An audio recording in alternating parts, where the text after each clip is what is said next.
Tell me what you're seeing.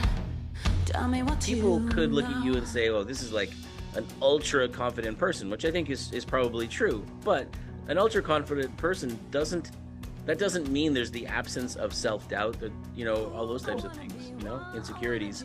Okay, so here's a tip on how to deal with your insecurities. Now, imagine that you are going to enter a cage, and in that cage there's a beast, and the beast represents anything that you are insecure about, be it your look, the way you talk, the way that you do something.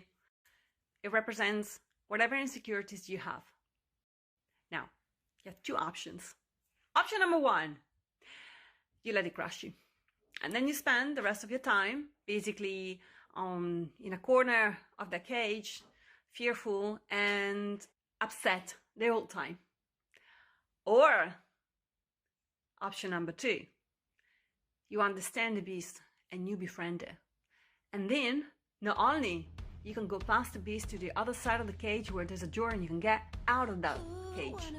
But by the time you leave the cage, you will have right next to you the most fierce and loyal ally, and that will weaponize you against future criticism. Top tip by Wildcard. I think that was really cool that you said that. Like, it's not about not doubting yourself, it's about figuring out when the doubt is not founded and move forward on what you believe in anyway. Yes, totally. And I know what you mean, because like sometimes people will ask me, but why are you worried about this? And I'm like, well, I know, like, it seems like from the outside it's all coming easy, and I don't want to give that illusion actually, because it's a lot of hard work. For me, the way this journey started, it was by chance, but I'm not here today because of chance. I worked really hard to be where I am, and I'm putting a tremendous amount of work to be here and to do what I'm doing. So, you know, if you're a musician and you're watching this interview and you think, oh my God, she got it easy, so, you know, anyone can do it.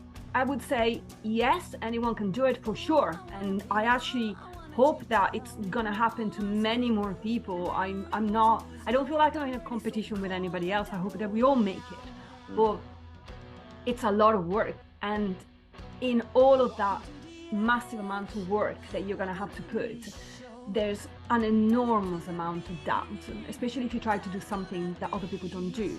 For me, the way that I've started this music journey has been literally my way. And again, when I started and I was asked, what do you want to do?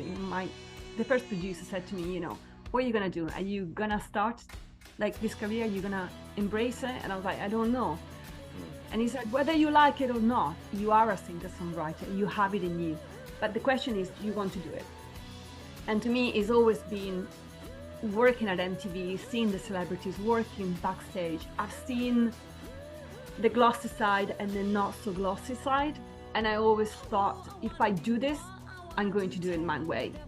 And I'm going to do it with my army, which again goes with the song was, I want to be able to do it with an army of people that I trust. I want to do it my way so that I don't get sucked into that industry that can really chisel you and get to you.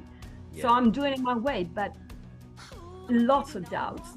And talking to the two record labels and them pointing out all the things that I'm doing differently and who do I think I am even, is like, okay, right. Yes on that, not so much on that. I'm still gonna do this. Well, so, you know, they said the same thing to a 19-year-old Prince when they told him he couldn't record those songs and he couldn't play all his own instruments. And I mean, Prince, you know, like he told them, either I do it my way or I don't do it. So you might be onto something here.